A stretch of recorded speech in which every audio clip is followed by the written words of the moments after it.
ఇక మన ప్రెస్ మిత్రులందరికీ కూడా మళ్ళొకసారి నేను ధన్యవాదాలు తెలియజేస్తూ జాగృతి జనం బాటలో 3వ రోజు కరీంనగర్ జిల్లాలో చాలా కార్యక్రమాలు చేసినాం.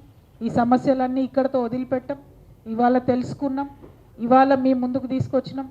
తర్వాత కార్యాచరణలో భాగంగా ఎవరికి ఎట్లా ఒత్తిడి చేసి పని చేయించాలో, కొన్ని పనులు కలెక్టర్ గారి దగ్గర అయిపోతాయి, కొన్ని పనులు మంత్రుల దగ్గర అవుతాయి, కొన్ని ముఖ్యమంత్రి గారి దాకా పోతాయి. ఆయా మార్గాల్లో ఒత్తిడి పెట్టి తెలంగాణ జాగృతి సమస్యల పరిష్కారం కోసం నిరంతరం కృషి చేస్తుందని తెలియజేస్తూ, మరి ఇక్కడ ఉన్నటువంటి మేమందరం కూడా తెలంగాణ ప్రాంత ప్రజల కోసం, వారి యొక్క సమస్యల పరిష్కారం కోసం, వారి అభ్యున్నతి కోసం పాటుపడతామని కూడా ఈ సందర్భంగా తెలియజేస్తూ, మీడియా మిత్రులందరికీ కూడా ధన్యవాదాలు తెలియజేస్తూ సెలవు తీసుకుంటున్నాను. Thank you. జై తెలంగాణ.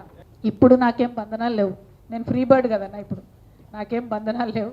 అంటే పర్టికులర్గా గ్రనైట్ మాఫియాకి సంబంధించి మీ అందరికీ తెలుసు, గ్రనైట్ వాడాల్సిందే, తీయాల్సిందే, ఎందుకంటే అది సహజంగా నేచర్ ఇచ్చిన గిఫ్ట్, దానివల్ల డెవలప్ చేయొచ్చు.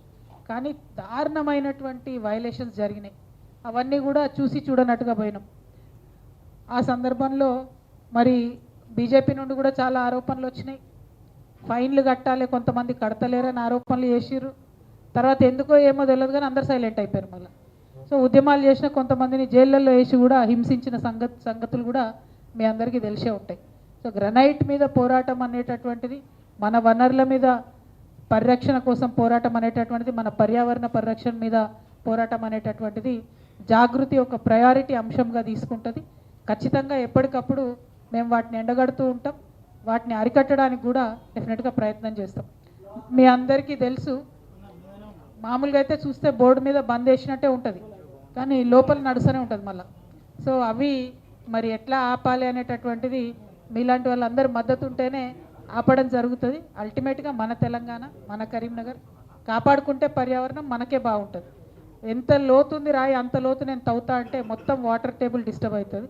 గవర్నమెంట్ ఎంతవరకు చెప్పిందో అంతవరకు చేస్తే మాత్రం బాగుంటుంది. దానికోసం మేము కట్టుబడి ఉన్నాం.